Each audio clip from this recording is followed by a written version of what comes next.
Hello, hello, hello. This is your Bible Big Brother Christian here again to do day 13 of our year through the ESV Study Bible. We will once again have a recap of where we have been so far in the book of Genesis, and then we will read the scriptures. Our scriptures for the day are Genesis chapter 34 to chapter 36. After we read the scripture, we'll go over the ESV Study Bible notes, and I'll give a little bit of my own commentary alongside the commentary of the brilliant scholars that have put in their 2 cents inside the Study Bible. And then after that, we will read a few verses according to the ESV Study Bible's collection of the history of salvation through the Old Testament. All right. So far, we have seen a lot of great and, at least for me, it has been very interesting things in the book of Genesis. I hope it's been interesting for you as well. We start off Genesis chapter 1 to 11 with the primeval history. And we see a creation week. And chapter 2, we see a kind of a highlighted view of what happened on day 6, and then we see a fall. But from there, in the fall, there's a promised offspring who would kind of set things back right. That offspring would crush the head of the serpent, but the serpent would bite his heel. And so we go throughout the book looking, or throughout the narrative there, looking to see who is this promised offspring. Could it have been Cain or Abel? You quickly find out it's not. Could it be Seth? Quickly we move on to Noah, and he is somewhat a symbol of that offspring, but not quite that offspring. Then we find out it's not one of his sons. But then we meet this man named Abram, and he somewhat seems like he could be the figure that we have been looking for. He has many highlights of great acts of faith, where he risked himself, his men, and his treasure to go and find his nephew Lot. And in doing so, we see him tithe to Melchizedek, the priest of the Lord, but then also to deny the spoils of war because he wants to. He believes that God will take care of him, put some faith into God. All right. But a few times, though, we see him have some snafus, lack of faith, where he twice lies about who his wife is in order to protect his own skin. When God promises that he will have a son, an heir that would come from his body, he and his wife concoct a plan for him to make that happen with his slave Hagar, and God has to come back to him and reiterate that no, not only would one come from his body, but also two from the body of his wife, Sarai at the time. We know her as Sarah. Her name gets changed from this incident, but the issue was that at the time she was very, very old, way past childbearing age, and she was 90. And so, but we get a promised offspring instead of an offspring of natural birth. We get an offspring of supernatural birth, and so we think, hey, maybe this is the guy, maybe this is him, all right? But then he himself has a few snafus. He also lies about his wife Rebecca, just like his father Abraham. So maybe, hey, maybe he's not the one, but he does have 2 sons. He has twin boys, one named Esau, the younger named Joseph. And we find out early on from the Lord while they're still in the womb that there's going to be an inverse relationship between, especially for that cultural time, between the firstborn and the secondborn, where the secondborn will enjoy the spoils of the firstborn, and the firstborn will serve, or the older will serve the younger. And so our eyes now get focused on Jacob as the offspring. Hey, is this the guy? But we quickly find out maybe this is not him, because he not only uh, uh, kind of cheats his brother out of his brother's birthright, but he works with his mom to deceive his own father in garnering his older brother's blessing. And so from there, we continue to follow on and uh, try to see, hey, what's going to happen with Jacob? Is he going to have any highlighted moments of faith, like his grandfather Abraham or like his father Isaac? And so he leaves from the land of Canaan to go back to Padan Aram or Haran, um, to the land where his grandfather Abraham came from. And he goes there for two reasons. One, to find a wife, but really the primary reason um, is to flee his brother Esau, because Esau wanted to kill him. And so he gets there, and he uh, comes across a young lady named Rachel at a well, and finds out that this is pretty much his cousin. Her dad is the brother of his mom, and he finds them, and he starts to fall in love with Rachel, and so he negotiates a bride price with her dad, where he would work for her for 7 years. Then we see that the deceiver has now been deceived, where Laban, instead of giving him Rachel as a wife, he gives him Leah. And but then after the wedding of Leah and Jacob, Laban then offers another 7 years of work for his daughter Rachel, and they come to an agreement. And then there begins a series of back and forth between Laban and Jacob, and a series of agreements and then deception, agreements and then deception. And so Jacob gets the nerve to leave after 20 years of work for Laban, and he wants to go back home and to uh, grow some prosperity for his own family. While he was there working for Laban for 20 years, not only did he bear children to his wife Leah and his wife Rachel, he also bore children to their slaves. And so at this point, we see that he has 12 children, 11 boys, and one girl. And it's very interesting that there was a discussion about the girl Dinah during her birth, because she's the first woman that we have a birth narrative for. We have somewhat of a birth narrative from Eve, but it's more of her creation, not necessarily a birth. Where Dinah, we get a birth for. So maybe she is very important for the upcoming story. Also, too, at the end of chapter 33, or at least, at the end of the narrative, we saw as Jacob was going back home, he sets his family up in a way that as he goes to meet his brother, right, he has the slave women and their children up first, and then Leah and her children, and then Rachel, and we get the name of her child, Joseph. And so there seems to be a precursor to where there are two pretty important people that are going to come up at some point.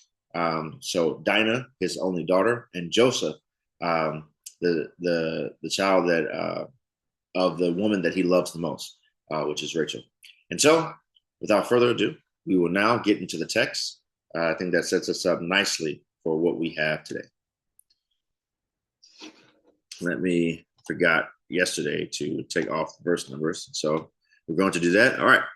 Genesis chapter 34 to verse 36. Now Dinah, the daughter of Leah, whom she had born to Jacob, went out to see the women of the land. And when Shechem, the son of Hamor, the Hivite, the prince of the land, saw her, he seized her and lay with her and humiliated her. And his soul was drawn to Dinah, the daughter of Jacob. He loved the young woman and spoke tenderly to her.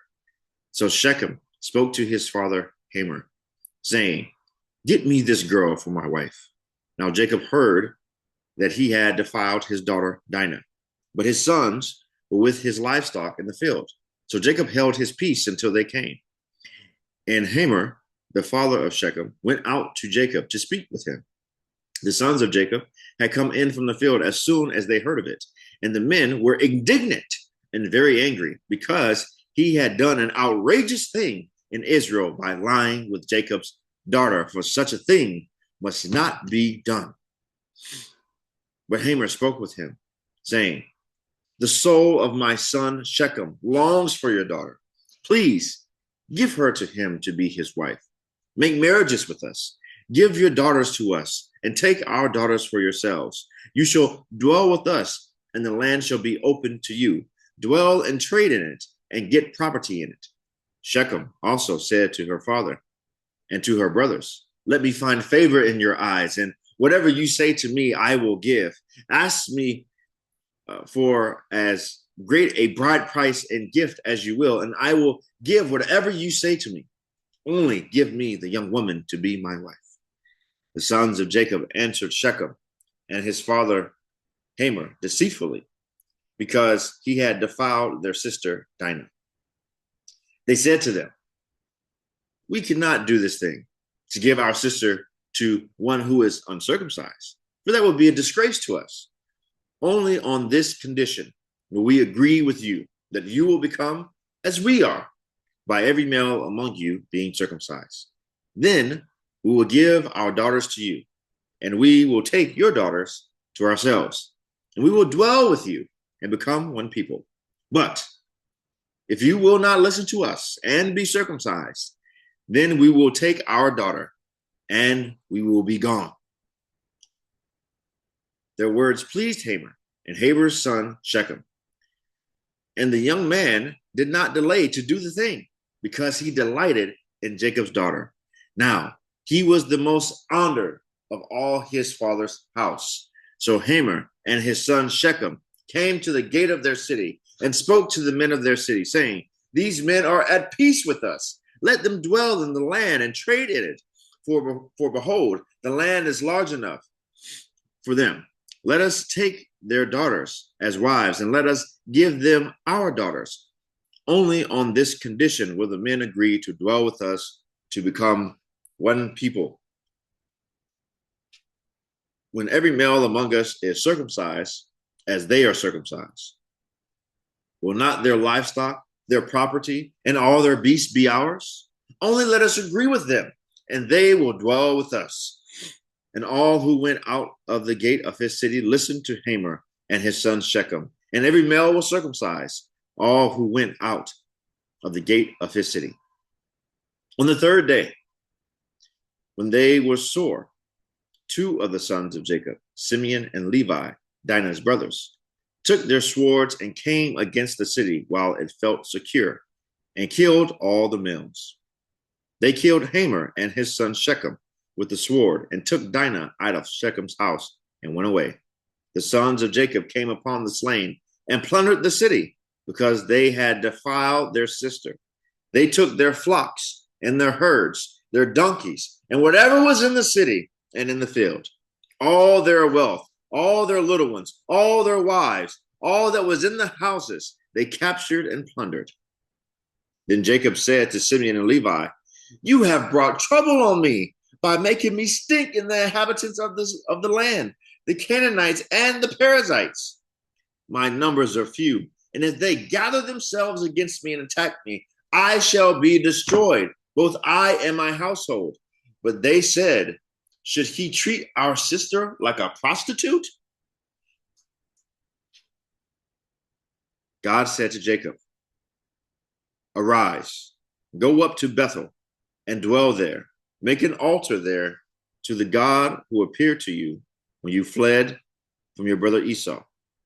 So Jacob said to his household and to all who were with him, put away the foreign gods that are among you, and purify yourselves, and change your garments.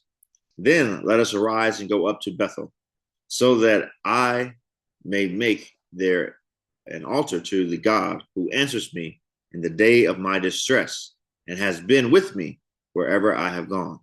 So they gave to Jacob all the foreign gods that they had, and the rings that were in their ears. Jacob hid them under the terebinth tree that was near Shechem. As they journeyed, a terror from God fell upon the cities that were around them, so that they did not pursue the sons of Jacob. And Jacob came to Luz, that is Bethel, which is in the land of Canaan, he and all the people who were with him. And there he built an altar and called the place El Bethel, because there God had revealed himself to him when he fled from his brother. And Deborah, Rebekah's nurse, died, and she was buried under an oak below Bethel. So he called its name Alon Bokoth. God appeared to Jacob again when he came from Padan Aram and blessed him. And God said to him, your name is Jacob. No longer shall your name be called Jacob, but Israel shall be your name. So he called his name Israel.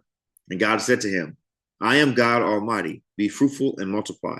A nation and a company of nations shall come from you, and kings shall come from your own body. The land that I gave to Abraham and Isaac I will give to you, and I will give the land to your offspring after you.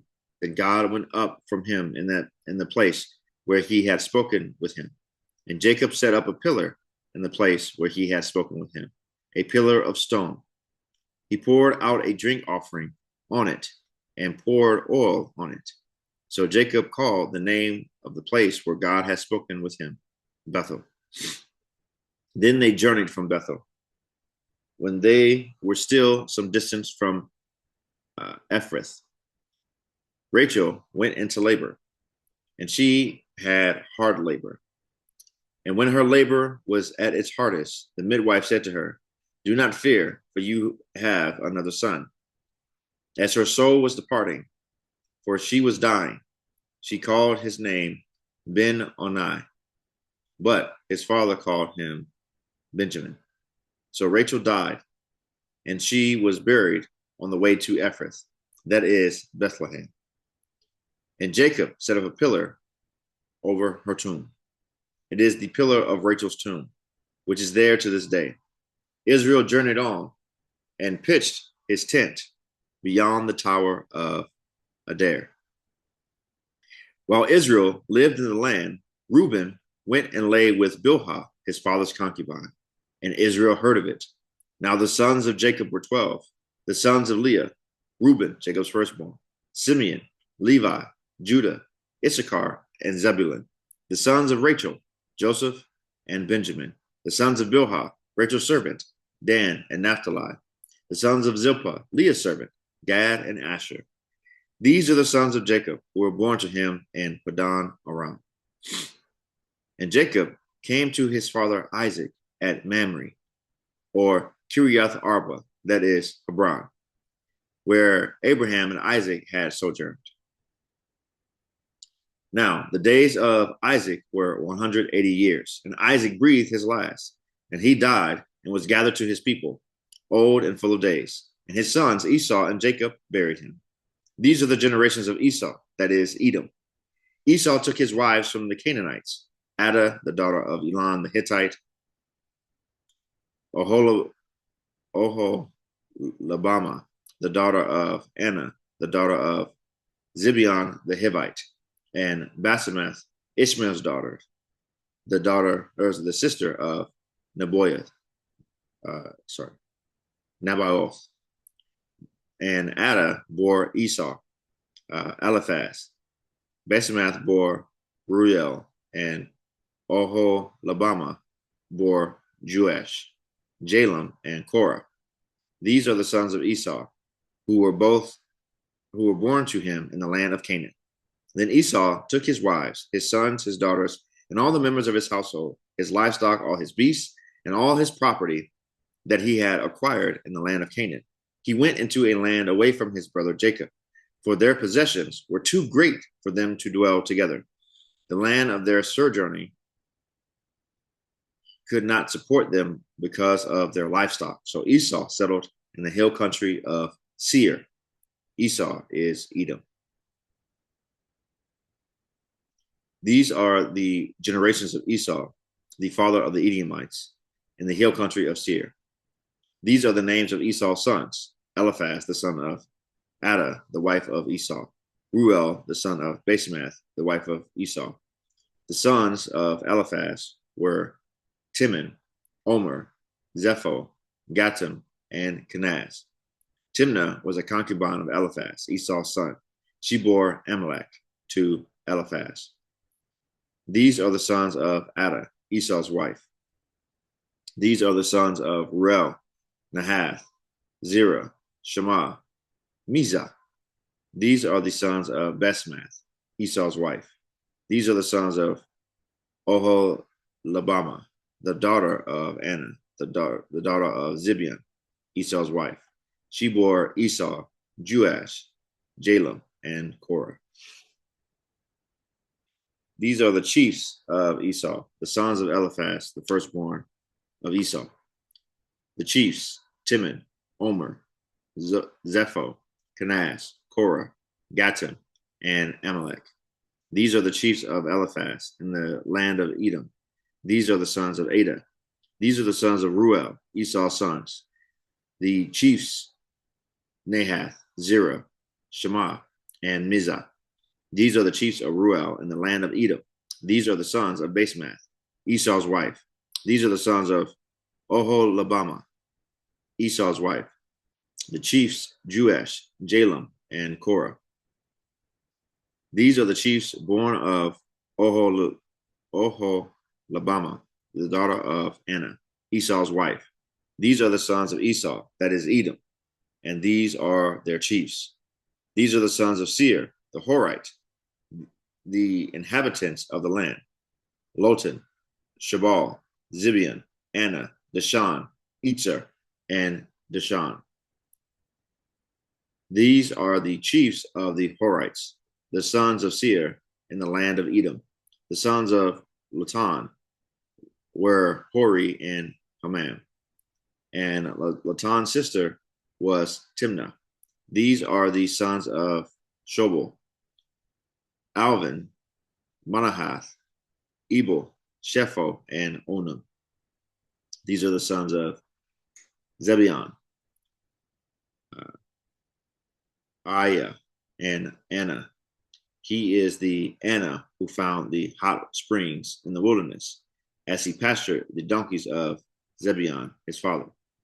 These are the children of Anna, Dashan, and Oholibamah, the daughter of Anna. These are the sons of Dashan: Hemdan, Eshban, Ithran, and Sharan. These are the sons of Etzer, Bilhan, Zaavan, and Akan. These are the sons of Dashan: Uz, and Aran. These are the chiefs of the Horites, the chiefs: Lotan, Shobal, Zibeon, Anna, Dashan, Etzer, and Dashan. These are the chiefs of the Horites, chief by chief, in the land of Seir. These are the kings who reigned in the land of Edom before any king reigned over the Israelites. Bela, the son of Beor, reigned in Edom, the name of his city being Dinhaba.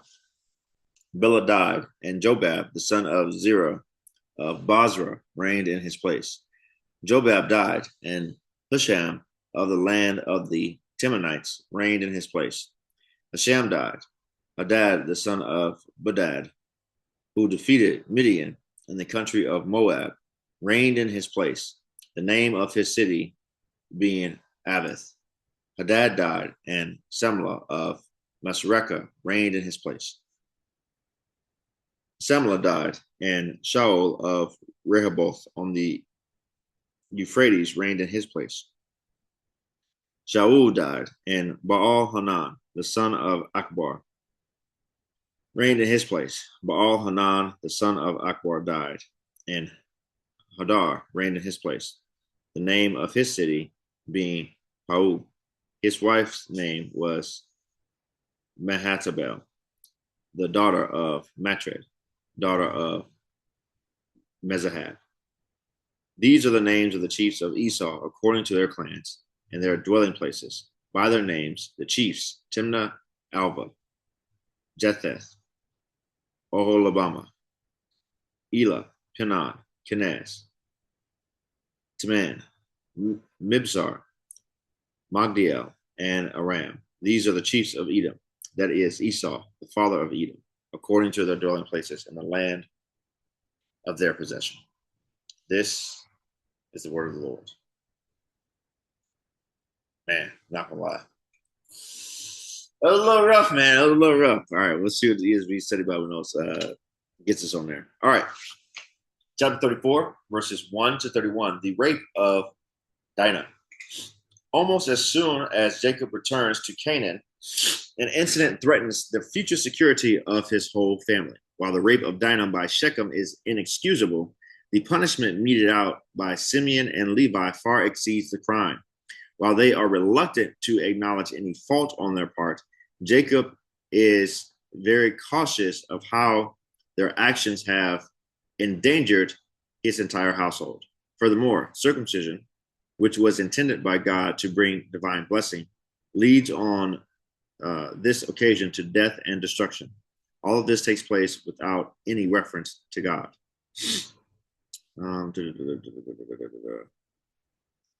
Trying to see.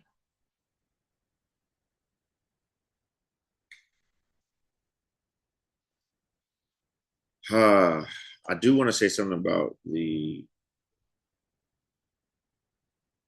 rape of Dinah, but because I don't see anything in the notes that discusses this. Okay. I will say this.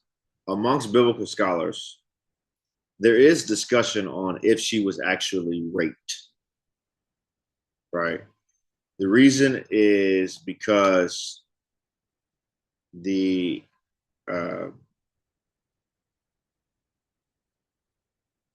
this idea that gets translated humiliated her. It's unclear whether this was rape or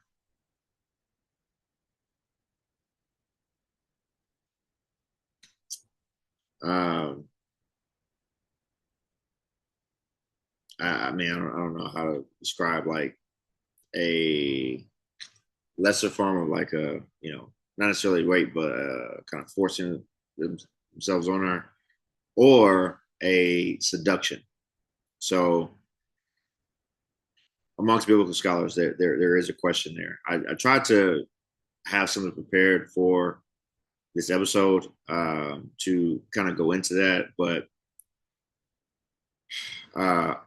unfortunately, biblical scholars, which not unfortunately, rightly so, when they're dealing with these things, I couldn't find anything that was like quick enough. It would have been me reading like 15, 17 page scholarly works to try to come around the question whether she was actually raped or not, right? However, I think we'll get into the study Bible notes. I think the reason why they're like for us in our culture, okay, I'll say this too. Another reason why there's a question is they humiliated her, right? For them, their culture and their sexual ethics are different than ours, right? In our culture, right, in our wider culture, right, especially outside of the church, and unfortunately, it's kind of within the church, right? The really thing that only matters when it comes to sexual ethics is consent, right? As an adult, consented with another adult. As long as that has happened, full go. Well, uh, have both adults consented in a right state of mind, right? As long as that has happened for our culture, it's good to go. Well, in their culture, in an honor and shame culture, right? Uh, if a woman uh, has any sexual intercourse before she's married, right? She is now defiled and unpure, and it'll either be very hard to marry her off or to get a sufficient bride price. And it's very shameful, not only for her, but for the family if this happens, right? And so, because of all those dynamics, it becomes a question of if she was actually raped. And the reason why that is a question is because the way the story reads, right, is whatever happened to her, right, it was something that ticked off the brothers, right, and probably something that should have evoked some emotion in Jacob that would have looked for or sought some sort of justice or restitution, right, where he does not, and his lack of action um, compounds on their anger, and they have a much more extreme action uh, uh, compared to whatever Shechem did, right? So if it was him just seducing her to have premarital sex, right? You know, hey, does that warrant what ends up happening, right? Uh, in our culture, it'll be definitely not, right? Where in their culture, there might be a discussion like, yeah, something should have happened to him, but man, did you have to go that far, right? If it was just seduction, right?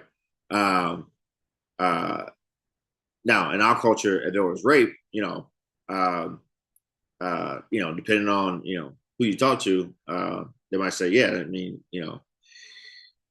this was their response was justified, right? Or they might respond, hey, something did need to be done, but man, it shouldn't have gone that far, right? Where in their culture, right,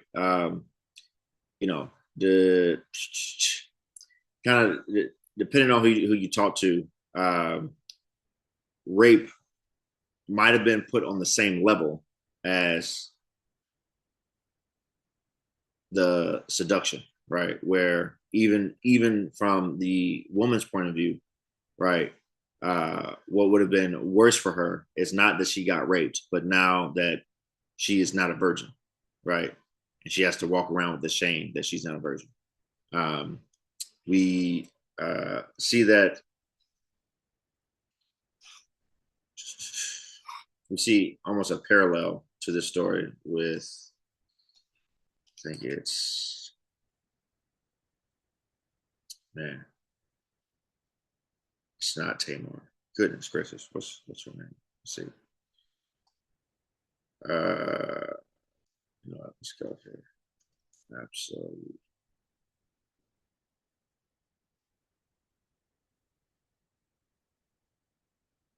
Oh yeah, it is Tamar.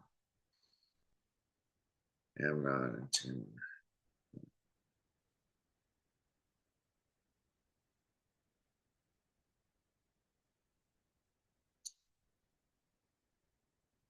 Okay,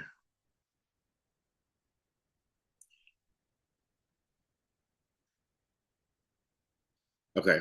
So uh, the parallel narrative to that story is in Second Samuel chapter 13, right? Um, and we'll read that, and but I'm reading it to show here there's clearly rape, right? It's unambiguous, clearly rape, right? But watch the reaction of the woman, right? And I'm trying to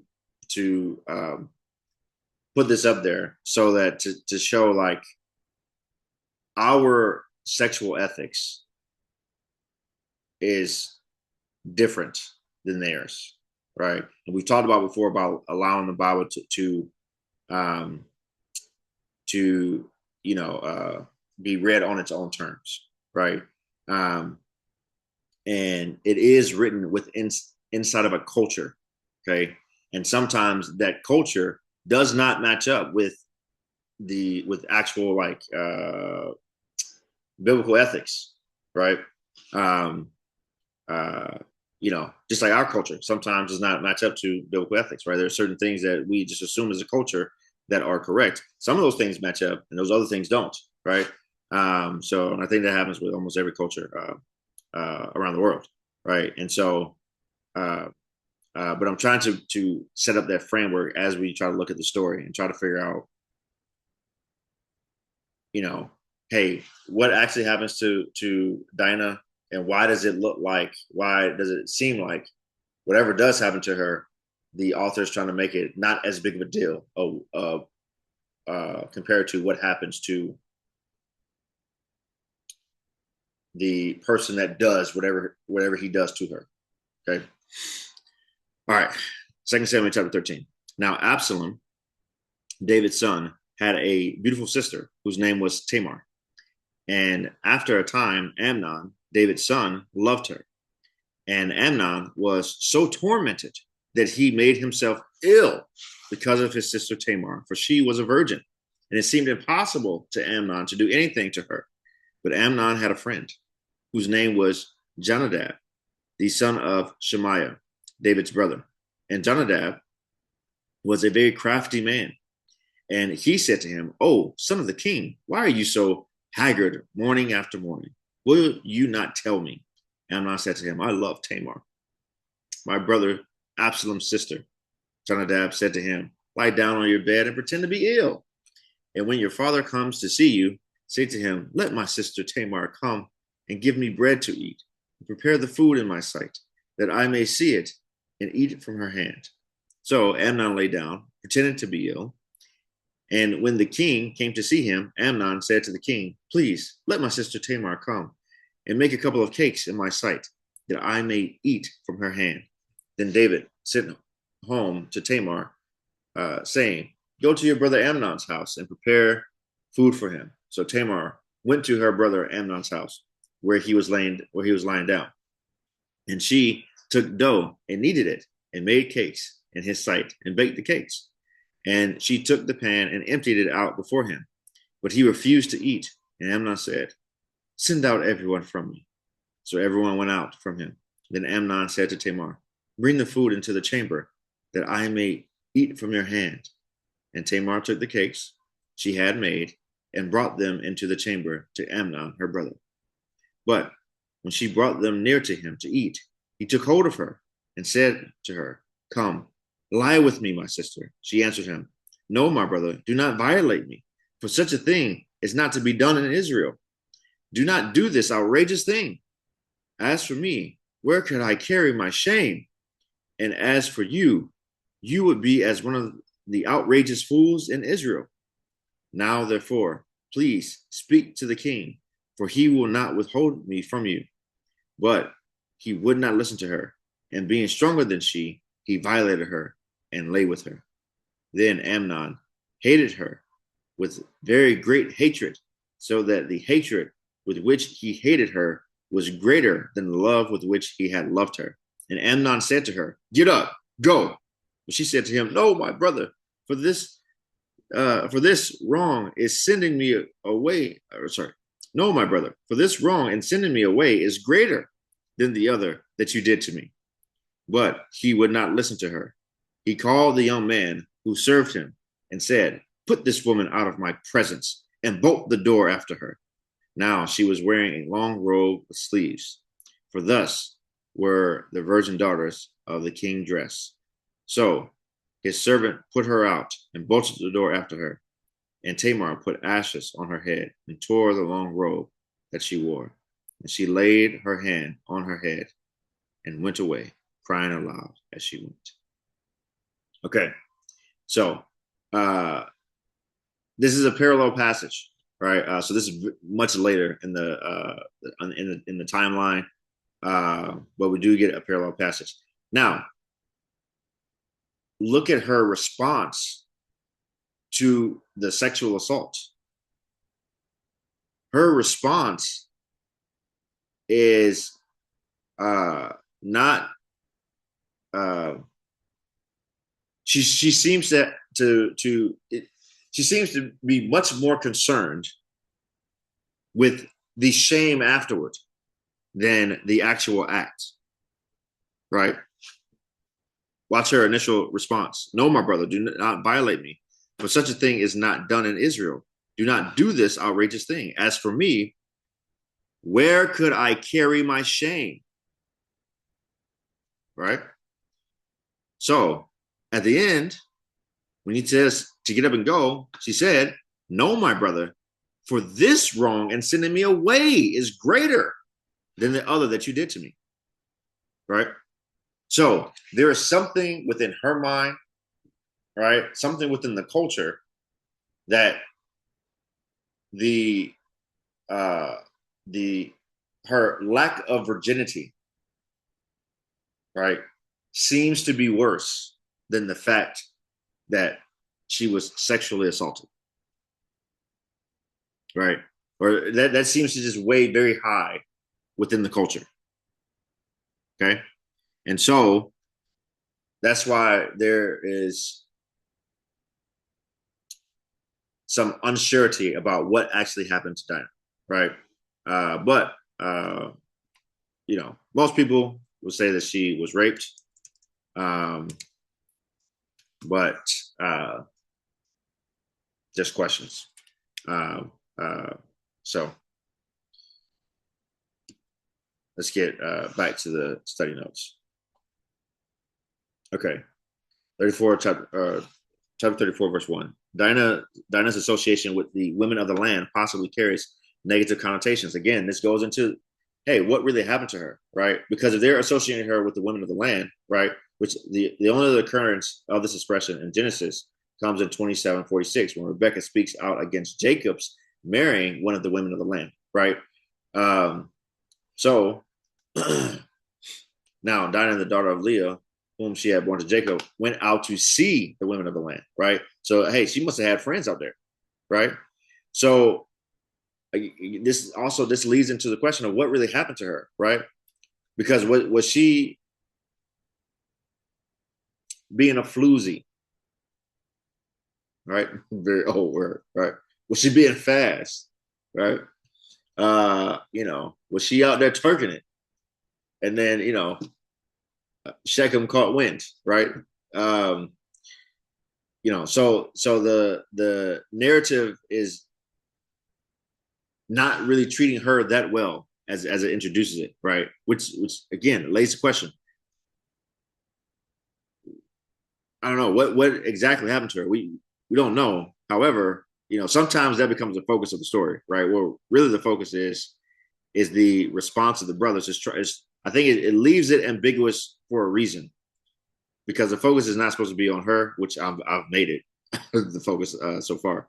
I spent so much time on it early on, but the focus is supposed to be on the response of the brothers, and then I would say as well the silence of Jacob,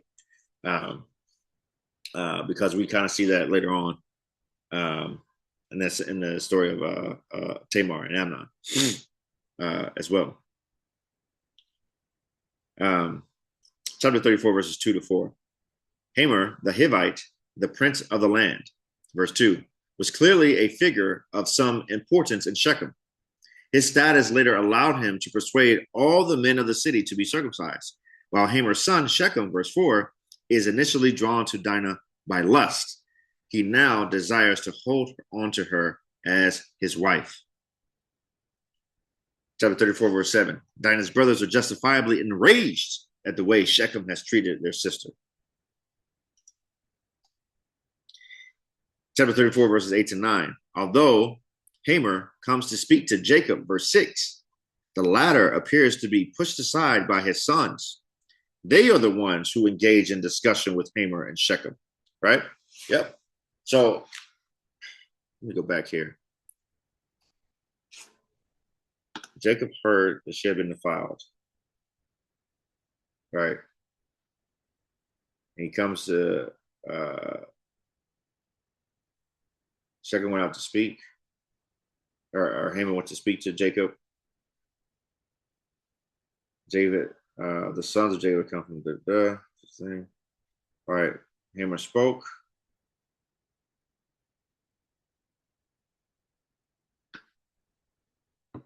Okay. Okay. Let me go to the sorry. Because I don't think Jacob says anything. Jacob doesn't say anything. All right. Haman speaks. Shechem speaks. All right. Shechem spoke. Haman spoke. Shechem speaks. Then the sons of Jacob answered. Right. Okay. And then we don't get any word from Jacob the entire time until afterwards. Right.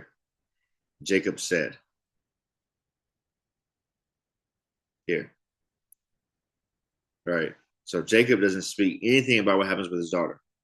Right. And he doesn't even negotiate the bride price. He leaves that to his sons, but he has something to say about what they did.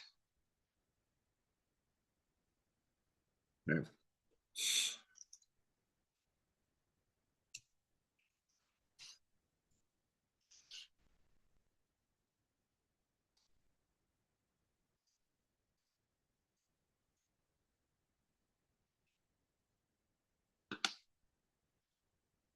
Okay. Chapter 34, verses 11 to 12. In an attempt to win over Dinah's family, Shechem offers a generous bride price and gift.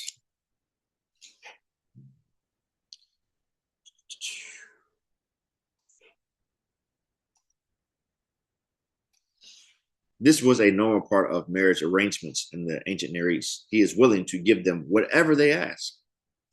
Right. Chapter 34, verse 13. Deceitfully. Right.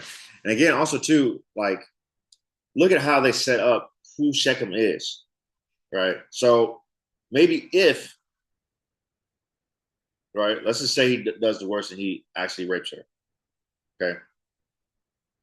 Well, within their culture, right, he kind of comes around like, okay, hey, at least I want to make her an honest woman, right? Not only do I want to make her an honest woman, I'll give you whatever you want. But as far as the narrative is concerned, um, uh, it's almost like he opens himself up for deception, right? Like how Esau did, right? Hey, I'm about to die, right? You, you can have my birthright, I need this porch, right? So for him, right? Hey, I really need this woman. I'm dying of love for her. You can have whatever you want. Okay. Um, and so he opens himself up for deception. Chapter 34, verse 13. Deceitfully. The Hebrew term used here, murmur, implies treachery. Although Jacob's sons resemble their father, whose name means deceives, see chapter 25, verse 26, their actions here are about to go beyond anything he has done. Right? Correct. Okay. And we have seen this play out, right? Where Abraham does particular actions, and then we see Isaac repeat his actions, right? So where Abraham, when he went places, hid the fact that Sarah was his wife. We see Isaac do the same thing with Rebecca.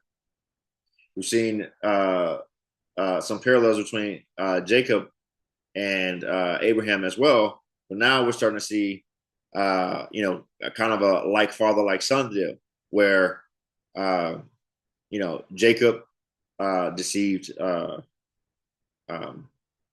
Esau. He deceived his father, Isaac, and now his sons are going to deceive others as well.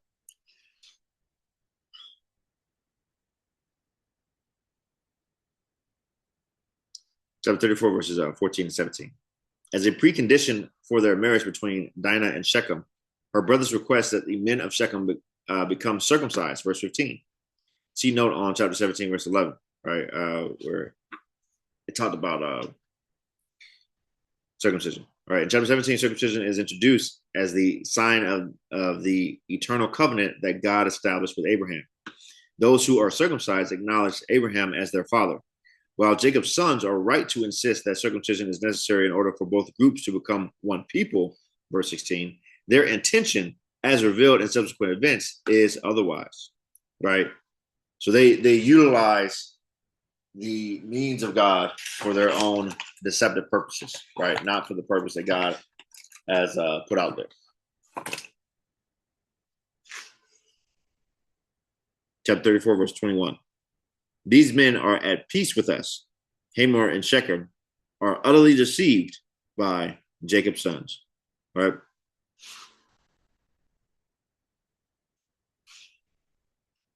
They, so you see them go back and to convince the men of their city. They're like, hey, man, these guys are at peace with us. You know, we all gonna get rich off this thing. We're gonna marry their daughters, they're gonna marry our daughters, we're gonna become one people, we're gonna get access to their livestock.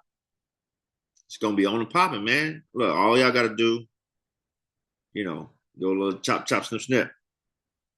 You know. So I wonder if I wonder if the men of the city were like, man, dog, is this worth it? Apparently they thought so. Chapter 34, verse 25. Two of the sons of Jacob, Simeon and Levi. Although all of Jacob's sons were involved in the deception of Hamor and Shechem, only Simeon and Levi are involved in the slaughter of all the males, with all the brothers, while all the brothers are involved in plundering the city. Jacob later attaches particular guilt to Simeon and Levi for the massacre of the men of Shechem, verse 30. This is later reflected in chapter 49, verses 5 to 7, and explains why both brothers are passed over in favor of their younger sibling, Judah. Chapter 34, verse 30. Jacob's combination of Simeon and Levi, Jacob's condemnation of Simeon and Levi focuses not on the morality of their actions, but on the possible consequences for his household, right? And this, you know, hey, Jacob, we yesterday we had this, you know, rise in faith when it came to Jacob. And now this episode here, there's some questions, man. There's some questions. Hey, something happens to your daughter, you don't even speak. You don't speak up, right? And maybe your silence has, made room for your sons to go buck wild, right? And this is, you know, almost like, kind of paralleling the Genesis chapter 3, right? Adam's silence leads to catastrophe. Jacob's silence leads to catastrophe, right? So the one who's left in charge to rule over, right, is abdicating his responsibility. Because he abdicates his responsibility, look what happens, right? Not only that, his response to the whole thing, right? Hey, man, not, hey, y'all done a wrong thing because it's wrong. Y'all done a wrong thing because there's going to be consequences for me. Come on, dog. What's up? Ah, man. So it's crazy. Now, what is very interesting is how this ends, right? So he doesn't speak to the end of the whole episode, right? Chapter 34, verse 30. Then Jacob said to Simeon and Levi, you have brought trouble on me. I mean, this guy. You have brought trouble on me by making me stink in the inhabitants of the land, the Canaanites and the Perizzites. My numbers are few, and if they gather themselves against me and attack me, I shall be destroyed, both I and my household. All right? So look at his lack of faith through the whole thing. Okay? And then watch their response. But they said, should he treat our sister like a prostitute? Okay. Because they're like, hey, something had to be done. Something had to be done. There's an injustice and something had to be done. And you didn't do anything. You didn't do squat. You didn't say anything. You concerned about trouble coming on you. Right? You didn't do squat. So we had to act. Right? So you have him say that. You have then they say this, right? So him be concerned about the trouble coming on him, right? That he's going to be destroyed, both him and his household. And they say, hey, look, we had to do something. Should he treat our sister like a prostitute? And then next, and I had never noticed this until I was reading it today, which is this is why I would say whenever you can read the Bible without the verse numbers, without verses and chapters, right? Because though the chapter breaks are there because it kind of helps to kind of see like where there's like change in scenes or whatever, right? But I do think it's important to see Jacob speak, his brother speak, then God speaks, right? Because as we have a full view, right, of this whole thing, right? Remember, a few episodes ago, okay, let's just imagine as if we're watching a great TV series, right, on Netflix, Amazon Prime, something like that, right? And we've seen in episode 2, right, that God comes and tells Abraham, hey,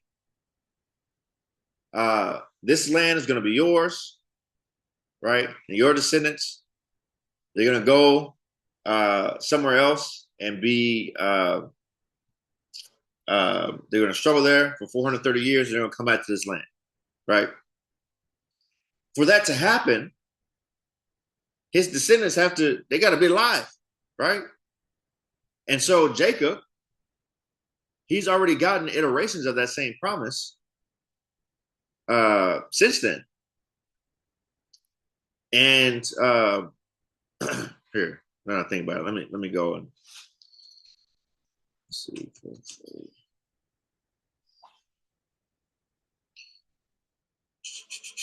Okay.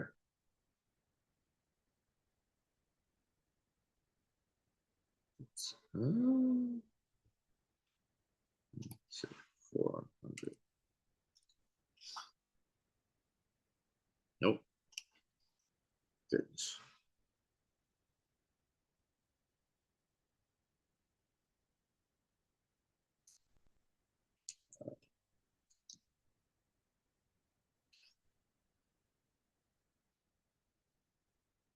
What is the? I'm trying to find which one. Let's see. 100.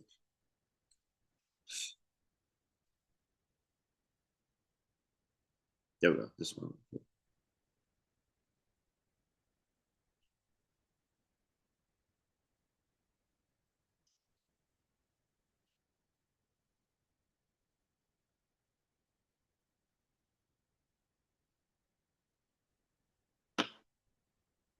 All right. Then the Lord said to Abram, know for certain that your offspring will be sojourners in a land that is not theirs, and will be servants there, and they will be afflicted for 400 years, right? So, hey, they're going somewhere. They're going to be afflicted in another land for 400 years. Okay? That's a long time from now, right? Abraham had to tell this to Isaac. This had to be, brought up to him, who had to tell Jacob. But if not, there's been this communication between God and Jacob, right? But I will bring judgment on the nation that they serve, and afterward they shall come out with great possessions. As for you, you shall go to your fathers in peace. You shall be buried in old age, and they shall come back in the 4th generation. for the iniquity of the Amorites is not yet complete. Okay? So they're promised to come back here. Hey, this is going to be their land. They promised to come back here. And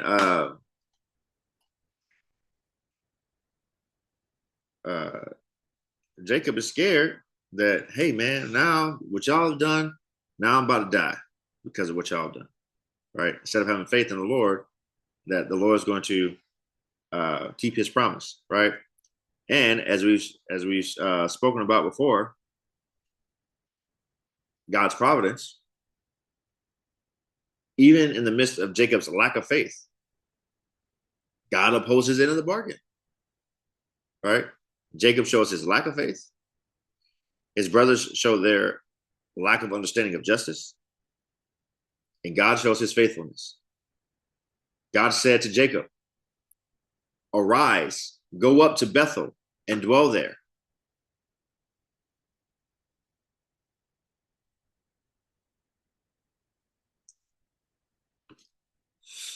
All right, so he removes him from all the riffraff.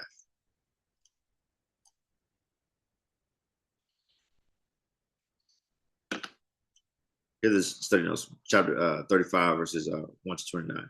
Jacob's onward journey to Hebron. Jacob moves by stages from Shechem to Bethel, eventually coming to Hebron, where his father Isaac is still alive. During this journey, a number of incidents occur that either bring to a close previous episodes or anticipate later developments in Genesis, ending with the death of Isaac. This chapter marks the passing of one generation while preparing for the next, transformed by the experiences of Bethel and Peniel. Jacob is now in a position to assume the mantle of his father as the one through whom the divine promises to Abraham will be continued. Chapter 35, verses 1 to 5. Jacob relocates from Shechem to Bethel. Chapter 35, verse 1. Jacob had only set up a pillar at Bethel when God appeared to him. Chapter 28, verse 18. By returning to Bethel and building an altar there, Jacob acknowledges that God has been faithful to him. See chapter 28, verses 20 to 22, right?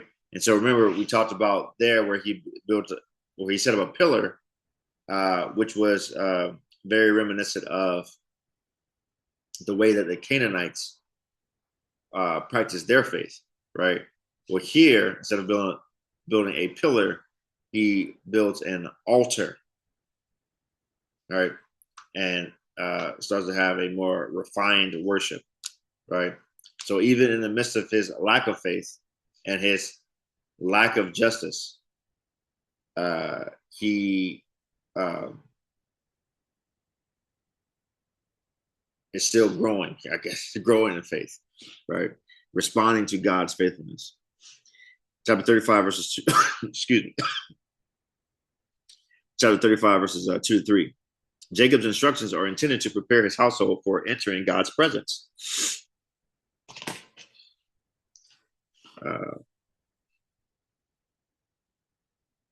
Let's see.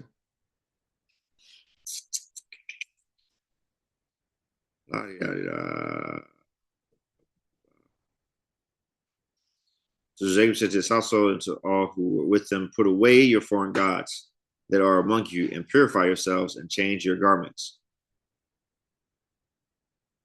Then let us arise and go to Bethel, so that I may make there an altar to the God who answers me in the day of my distress and has been with me wherever I have gone. See, this is,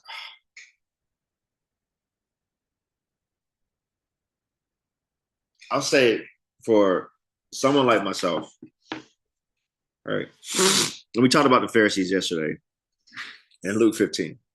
I would say that I have Pharisaical tendencies, right? Where I like things to be right. I like things to be in order. You know, I like there to be an A. We go from A to B, right, with no deviations. And I get frustrated when things are not held to a particular standard, right? And right now, I don't know what to do with Jacob. Goodness gracious. Something going on with your daughters who want to be out there with the women of the land, probably out there wearing short shorts or whatever. Something happens to her, right? Some sort of sexual act, and you're silent on the issue, right? Then your sons go buck wild because you're silent on the issue, and you're lacking faith that the Lord would deliver you. Um, uh, and so you're mad at your sons, not for what they've done, but what their actions would mean for you. And then you're having this growth in faith where you now want to worship God the correct way by building an altar versus pulling up a pillar. And, God's speaking to you, and you call him the God who answers me in the day of my distress and has been with me wherever I have gone. However, before you leave, you have to tell your sons, your entire household, to put away their foreign gods.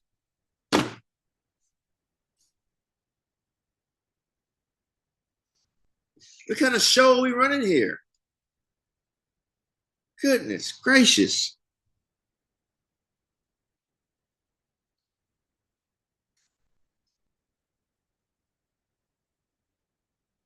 However, look at God's faithfulness, We can talk about Jacob's ups and downs, but look at God's faithfulness the whole time. God made a promise to Abraham, to Isaac, and to Jacob. And God has remained faithful, even though Jacob is all over the place. All over the place. Bethel, verse 3, is the house of God. They must rid themselves of foreign gods, verse 2. As emphasized later in the first prohibition of the Ten Commandments, those who worship the Lord must not have other gods. See Exodus chapter 20, verse 3. Rachel's theft of her father's household gods suggests the polytheistic beliefs existed within Jacob's household. These must be eradicated.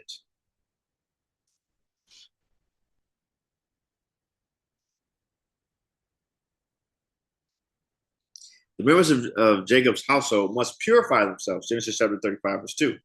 While no details are given here, later Israelite tradition emphasized the importance of purification rituals, some of which involve the washing of clothes. This may explain Jacob's final instruction to change garments, verse 2. See Exodus 19, chapter 10. Who answers me in the day of my distress? Genesis chapter 35, verse 3. The present tense answers here indicates that God has consistently responded to Jacob in every time of trouble. Correct. Correct.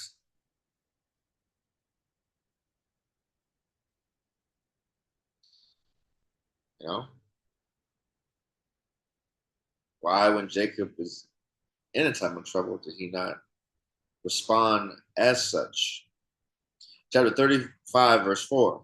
The rings that were in their ears. It is not clear whether these earrings were worn by the people or by the foreign gods. Some ancient Near Eastern evidence indicates that idols could have earrings. Jacob probably buried these cultic objects so that their location would not be easily discovered. Chapter 35, verse 5. A terror from God. While the precise nature of this terror is unknown, other passages in Genesis record how fear of God is used to protect the patriarchs. For example, chapter 20, verse 8, chapter 26, verse 28 to 29. These are the stories with Abimelech. Chapter 20 was Abraham. Chapter 26 was Isaac. Jacob's fear expressed in chapter 34, verse 30, fears expressed in chapter 34, verse 30 are answered by God's protection. in spite of the excessive vengeance shown by Simeon and Levi, chapter 34, verse 25. Chapter 34, verse 6 to 15. These verses describe what happens when Jacob returns to Bethel. 3 separate events take place. Jacob builds the altar as instructed, verse 7. Deborah dies and is buried, verse 8. And God appears to Jacob again, verses 9 to 15. Chapter 35, verse 6, Luz, that is Bethel. All right. See, note on 28:19. Let me see. I might not read it if it doesn't have any relevance for us, but let me just head back to it in my book. It won't be on the screen. Just give me 1 second. 18.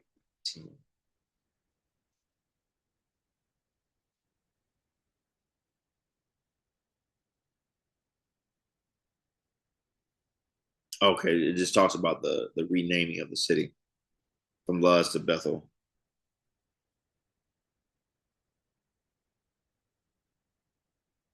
Okay. Chapter 35, verse 7, called the place El Bethel. This probably refers to the altar El Bethel, meaning God of Bethel. Resembles in form the name that Jacob gave to the altar at Shechem.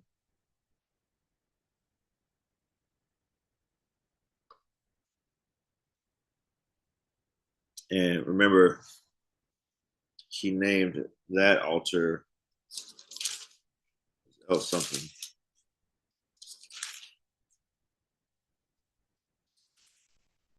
One second here.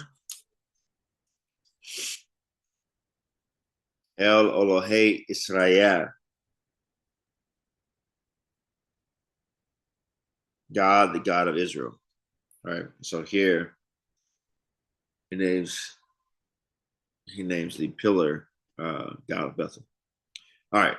Chapter 35, verse 8. Deborah, Rebecca's nurse, received a brief mention in chapter 24, verse 59, although this is the first time that her name is given. Her presence with Jacob may suggest that she had been sent to him by Rebecca in fulfillment of her promise in chapter 27, verse 45. What is her promise?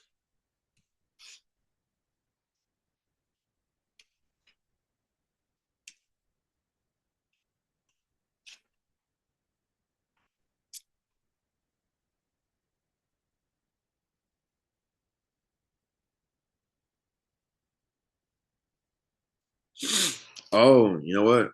I'm reading this wrong. Okay, until your brother's anger turns away from you and he forgets what you have done, then I will send and bring you from there. Why should we be? Okay. Deborah, Rebecca's nurse. As I was reading, I think is the R name. I was thinking Rachel's nurse, but Rebecca's nurse. Okay. So I know I've probably, at least I assume I've read it correctly, but just in my head, I was thinking, oh man, this is Rachel's nurse. So, but no, Rebecca's nurse. All right. Chapter 35, verse 13. These verses, these verses bring the account of Jacob's developing relationship with God to an important climax. Jacob's return to Bethel is accompanied by further divine appearances. Chapter 35, verse 9. Blessed him. This not only confirms the blessing of chapter 32, verse 29, but more importantly, places Jacob on a par with Abraham and Isaac, of whom similar affirmations were made. See chapter 24, verse 1, and chapter 25, verse 11, right? Which we've done a lot of work on those. So, but where the same promise, right, are similarly worded to them. Chapter 35, verse 10. God's statement here confirms the importance of the transformation that has taken place in Jacob's life. on the change of Jacob's name to Israel. See note on chapter 32, verse 28. All right. I wonder if some scholars see this not as a separate event, but as a replaying of the previous event. Because that's kind of how I read it as I was reading it. But it seems like here they're making it as one event. But I wonder if some scholars see it as a kind of a replaying of the first event. God's second statement emphasizes, chapter 35, verses 11 to 12. God's second statement emphasizes that Jacob is now heir to the divine promises first given to Abraham and then to Isaac. I am God Almighty. This is how God revealed himself to Abraham. See note on chapter 17, verses 1 and 2. And is the divine name used by Isaac when he blesses Jacob in chapter 28, verse 3. Much of God's speech closely resembles what he says to Abraham in chapter 17, verses 5 to 6, and what Isaac requests for Jacob in chapter 28, verses 3 to 4. Right? When we talked about Isaac praying for Jacob, praying for a wayward son, God answering that prayer. Be fruitful and multiply. This instruction goes back to the very creation of humanity. A nation and a company of nations shall come from you. While Isaac refers to a company of peoples, chapter 28, verse 3, God's comment reveals that he has more than the nation of Israel in view. Given the close connection with the divine promises made to Abraham, this seems to be a development of the idea that Abraham would be the father of many nations, chapter 17, verses 46. Kings shall come from your body. The promise of royal descendants is first given to Abraham, chapter 17, verse 6. This royal theme reappears in Joseph's dreams, chapter 37, verses 6 to 10, which we'll get there tomorrow, showing that the ultimate fulfillment of this divine promise will come through Jacob's descendants. The land that I gave, chapter 35, verse 12.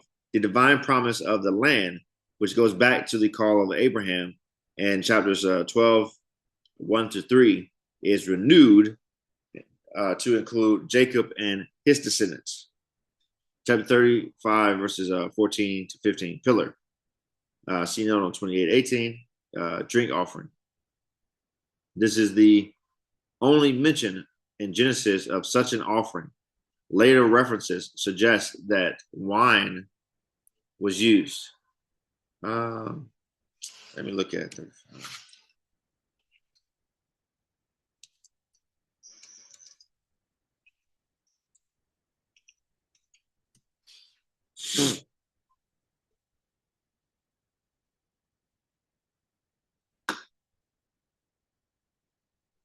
Yes, he goes from making an altar to now making a pillar again.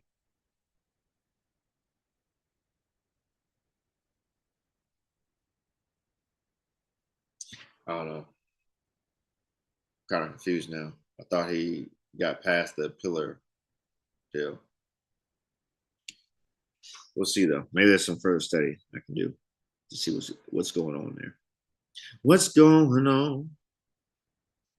Hey, what's going on? Man, see, I was trying to think about an example yesterday. I talked about the Pharisees being able to pick up on just a couple of lines if somebody said something. And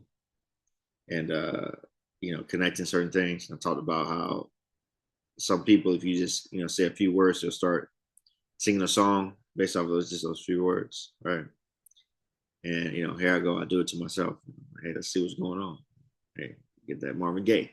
What's going on? All right, chapter 35, verse 16 and 20. Jacob travels south from Bethel, undoubtedly with the intention of going to Mamre, Hebron.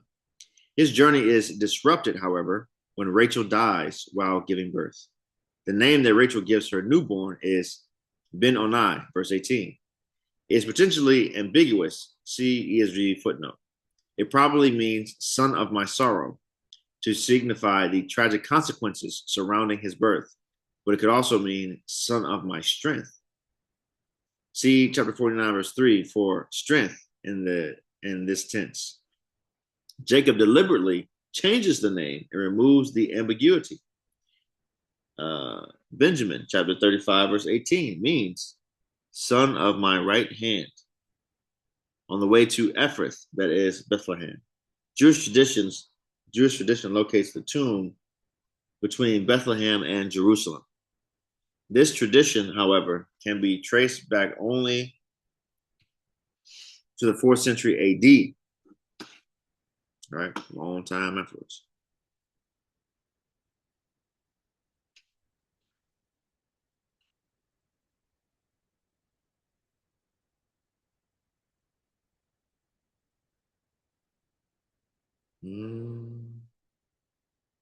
Okay. The ESV footnote about 2 hours distance locates Rachel's grave somewhere north of Jerusalem, which fits with Jeremiah chapter 31, verse 15.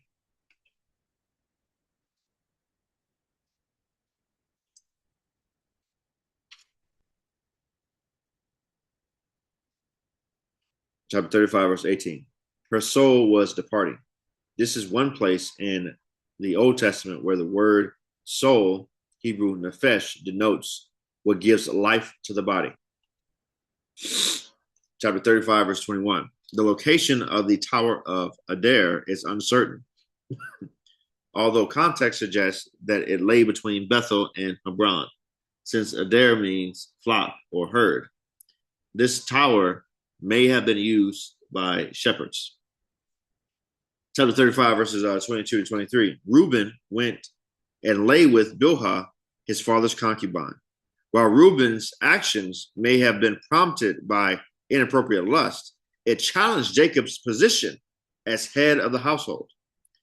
As the firstborn son, Reuben may also have viewed his action as establishing his authority over his brothers.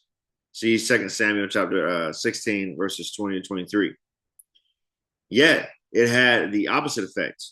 See 1 Chronicles chapter 5, verses 1 and 2. Also note on Genesis chapter 48, verse 37. I know the Genesis note here talks about the curse that Jacob ends up putting on him. For the sake of time, and I might have to find a different time or arrangement in recording these things, but man, it is very late and I am barely up. So, and my apologies for not being able to go full force for you guys tonight. So there's some things I got to figure out a better system to be better for you guys. But we are going to lean on the ESV footnotes to see if they can bring us home. Although initially Jacob takes no immediate action against Reuben, implied by the narrator's brief comment, Israel heard of it. He later denies Reuben his preeminence as the firstborn, chapter 49, verses 3 to 4. Although Jacob's actions run counter to the provisions for inheritance in Deuteronomy chapter 21, verses 15 to 17, the unseemly behavior of Reuben means that he will not inherit what he otherwise would have received. Chapter 35, verse 26. These were the sons of Jacob, who were born to him in Padan Aram. Strictly speaking, verses 16 to 20, Benjamin was not born in Padan Aram, but this is a general summary statement. Genesis chapter 27, Genesis chapter 34, verse 27. Mamre, or Kiriath Arba, that is Hebron.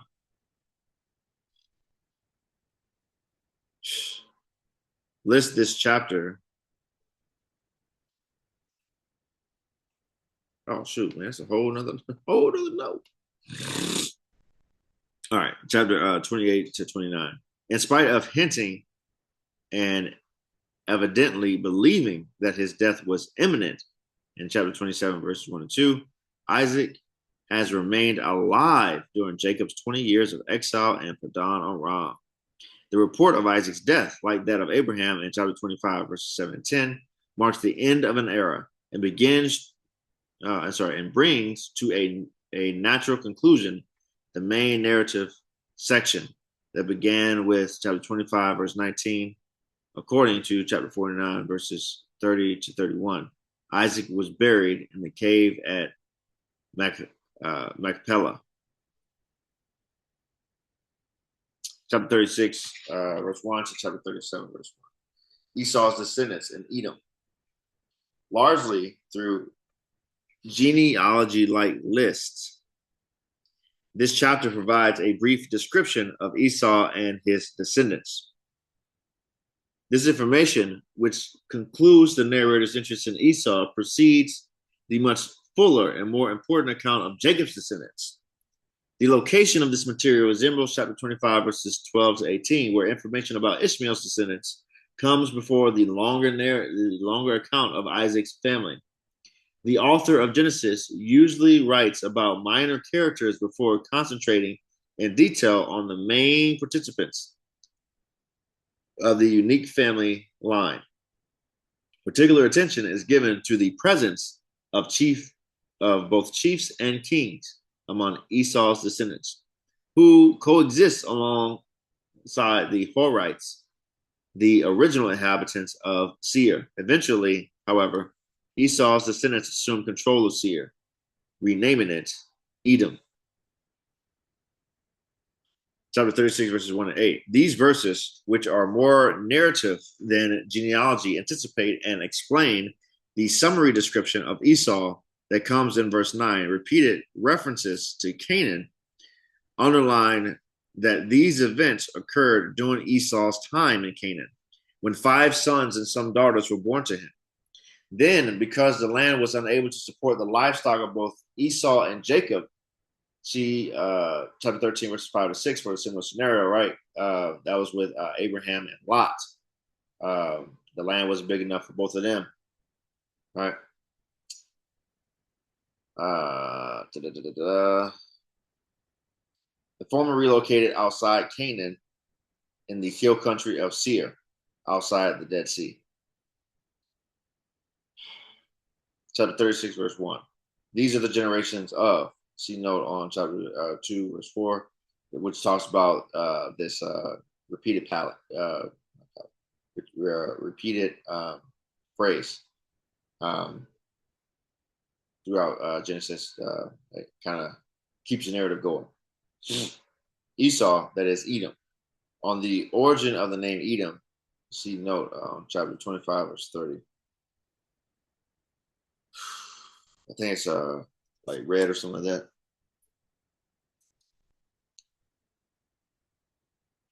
25:30. The Hebrew name Edom is similar to the word red. Come on now, somebody. Chapter 36, verses 2 to 3. The names of Esau's wives are Adah and Oholibamah. Verse 2. Oholibamah. Oholibamah. Verse 2. And Basemath, verse 3. Are not the same as those mentioned in chapter 26, verse 34, and chapter 28, verse 9. According to chapter 26, verse 34, Esau married Judith, daughter of Beeri, and Basemath, the daughter of Elon. According to chapter 28, verse 9, he also married Mahalath, the daughter of Ishmael. No simple solution enables the two lists to be harmonized, although various possibilities exist. For example, 1, Esau may have married more than 3 women. Number 2, the same woman may have been known by 2 different names. That is, Basemath may also have been known as Adah. Both are listed as daughters of Elon. Or number 3, the same name may have been given to 2 separate women. For example, Basemath, which means perfume, may have been a common female name. All right, let's finish it on up. Finish it on up on the east side. Chapter 36, verses 9 to 43. Although this section begins with a heading identical to that found in verse 1, by a clever use of genealogical information, verses 9 to 43 reveal that Esau's descendants established themselves as the dominant group in Seir. Chapter 36, verses 9 to 14. This section which lists Esau's 5 sons and 10 grandsons, prepares the reader for verses 15 to 19. Concubine, verse 12. See note on chapter 25, verses 5 to 6. 25, 5, 6. I think they had to do it. Isaac.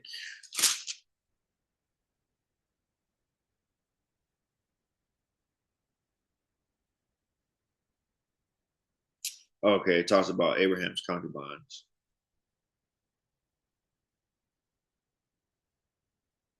Concubines probably refer to Hagar and Keturah, who both bore Abraham children, although neither woman shares the status of Sarah, Abraham's first wife. The term concubine, Hebrew, Pilegesh, may give the impression that no formal relationship existed between Abraham and these women.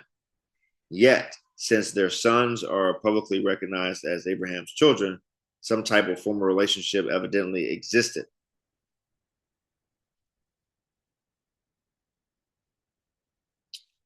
Okay.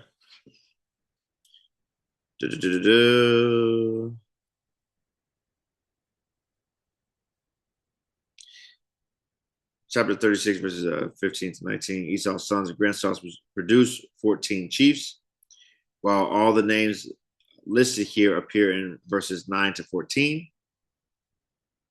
Yeah, man, it was redundant. The inclusion of Korah among the sons of Eliphaz, verse 16, is unexpected. Korah is not included in the earlier list of Eliphaz's sons. Possibly he is a grandson of Eliphaz. Korah, also the name given to the son of Oholabama, verses 14 and 18. Since chiefs were normally tribal leaders, these verses indicate that Esau became the father of 14 tribes. Chapter 36, verses 20 to 30. This section lists five chiefs associated with the Horites, the original the original inhabitants of Seir. By placing the 5 chiefs of Seir alongside the 14 chiefs of Esau, verses 15 and 19, the narrator signals that Esau's descendants become the dominant force in the section of Seir. See Deuteronomy chapter 2, verses 22, verses 12 to 22. Chapter 36, verses 31 to 39. These are the kings who reigned in the land of Edom before any king reigned over the Israelites. A number of kings emerged from Esau's descendants. Although the kings list here succeeded one another, the list probably records a series of dynasties, each associated with a particular city.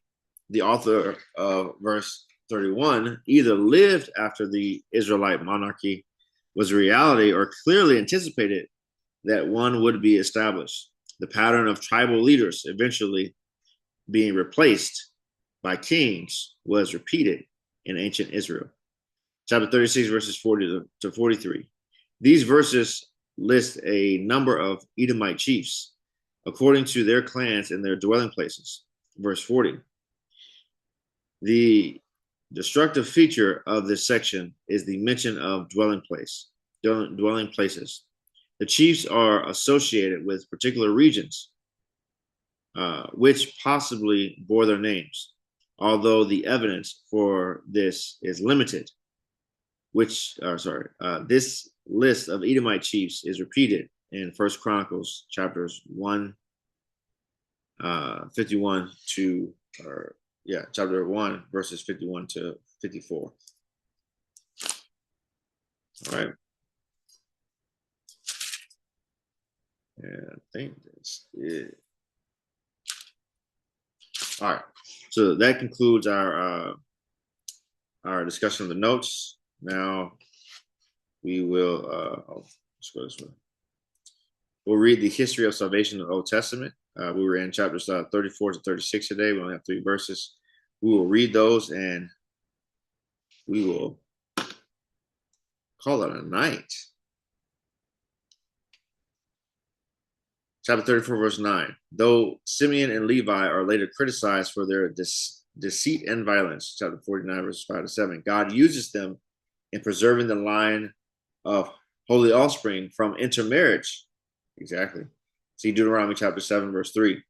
Thus protecting the line until the coming of Christ, the final offspring. Right. And this again points to God's providence, God's sovereignty, Him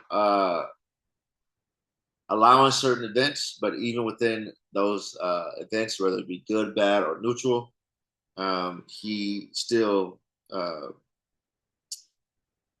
makes His purposes come true, orchestrating certain things. Chapter 35, verse 10. God confirms earlier promises to Abraham and his offspring. See note on chapter 12, verse 2. Chapter 36, verse 1. The record of collateral. Rejected offspring, chapter 25, verse 23, is given before continuing with the record of the line leading to Christ. And in Galatians chapter 3, verse 16. All right. I hope that this was very beneficial to you, that you got something out of it. And I pray that the Lord continues to guide you and move in your life, and that His good purposes are established regardless of your own actions, whether you actively lead towards them or if the Lord has to go against your own actions, but to get you to the place that He wants you. So pray this in your Son, and pray this in His Son, Jesus' name. Amen.